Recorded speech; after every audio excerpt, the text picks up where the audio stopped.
ஆதி காலத்தில் மனிதன் வந்து இயற்கை பேரிடருக்கு பயந்தான். பெருமழை, புயல், நிலச்சரிவு, நிலநடுக்கம், தீ விபத்து எல்லாத்துக்குமே பயந்தான். அப்போ தான் தனக்கு மிஞ்சி ஒரு சக்தி இருக்குதுன்னு பஞ்சபூத வழிபாடு இந்த மாதிரிலாம் நிறைய நம்ம சொல்லுவோம். உலகமே அது மாதிரி நம்மளை மிஞ்சி ஒரு சக்தி இருக்குதுன்னு சொல்லிட்டு அந்த இயற்கை சீற்றங்களுக்காகவே வழிபட ஆரம்பித்தது இன்றைக்கி வரைக்கும் நீடித்து போயிட்டுருக்குது. எவ்வளோ வாழ்க்கை நவீனமாகி எவ்வளோ வசதிகளை மனிதன் உருவாக்குனாலும் இந்த மாதிரியான விஷயங்களை தடுக்கிறதுக்கு ஒன்றுமே பண்ண முடியல அப்படின்றது இந்த 2025 நமக்கு சொல்லியிருக்கு. அமெரிக்காவில் கலிஃபோர்னியா மாகாணத்தில் பெரிய தீ விபத்துன்னு தான் சொல்லணும். அது காட்டுத்தீ வந்து சென்னையில் 1/3 பகுதியை எரித்து வச்சுருக்கு. சென்னையில் நம்ம வந்து 1/3 பகுதியை எடுத்துக்கிட்டோம்னா அந்தளவுக்கு பெரிய நிலப்பரப்பை வந்து எரித்து வச்சுருக்கான். அப்படி இருக்கும் பட்சத்தில் இந்த தீ எதனால் ஏற்பட்டுச்சு அப்படின்னு ஒரு பக்கம் யோசிச்சுட்ருக்காங்க. மின்னலே 10 நாள் மின்னலே இல்லை, அதனால் மின்னல்னால கிடையாது, இல்லை மின் கசிவுனா அப்படியும் ஒன்றும் நடக்கலை. ஒன்று மனித தவறாக இருக்கலாம், இல்லாட்டி வேணுட்டுனே இந்த மாதிரி ஒரு விபத்தை ஏற்படுத்தணும்னு நினச்சே பண்ணியிருக்கலாம் அப்படின்னு சொல்லி யூகம் பண்ணிகிட்ருக்காங்க. ஆனால் அதை பற்றி யோசிக்கிறது கூட இப்போ நேரம் இல்லாமல் இன்னும் அந்த தீ கட்டுப்பாடு இல்லாமல் இருக்குது.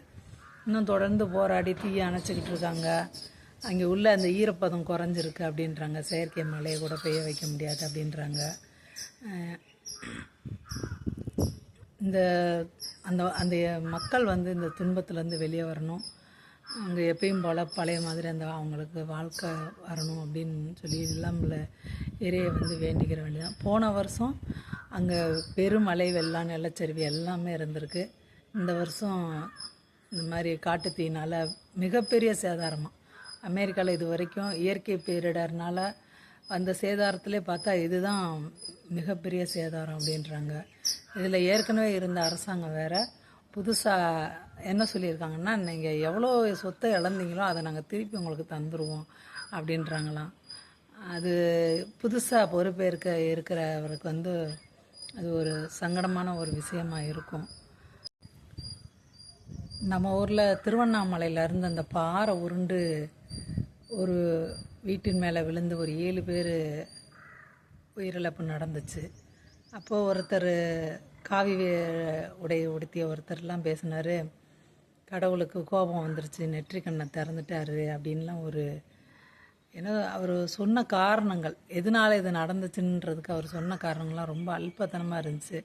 இப்போ இவ்வளோ பெரிய விபத்து நடக்குது. இது வந்து இயற்கையாக நடக்கிறது, அதாவது கடவுள் ஏற்படுத்துகிற விபத்து அப்படின்னு சொல்ல முடியாது, தற்செயலானது. ஆனால் இது மனிதன் வேணுக்குன்னே இந்த தவறை பண்ணியிருந்தால் கண்டிப்பாக அதுக்கான பின்விளைவு அவனுக்கு கண்டிப்பாக உண்டு. ஆனால் இது மாதிரி யோசிக்கிற மனிதர்களை என்ன செய்கிறது?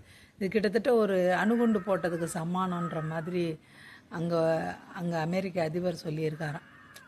ஒரு அணுகுண்டு போட்டால் கூட பரவாயில்ல போல், அதை விட மோசமாக இருக்குது இந்த பாதிப்பு அப்படின்னு சொல்லியிருக்காங்களாம். இந்த வரும் நாட்களில் தெரியும் இது வந்து வேணும்னே நடந்த இந்த விபத்து வந்து செயற்கையாக உருவாக்கப்பட்டதா இல்லை இயற்கையாக நடந்ததா என்னன்னு வர நாட்களில் நம்ம தெரிஞ்சுக்க வாய்ப்பு இருக்குது. எல்லா துன்பமான நேரத்துலையும் ஒரு மனிதனுக்கு சக மனிதன் தான் உதவிகரமாக இருக்க முடியும். அது எல்லா காலகட்டத்திலையும் அது நிரூபணம் ஆகிட்டே இருக்குது.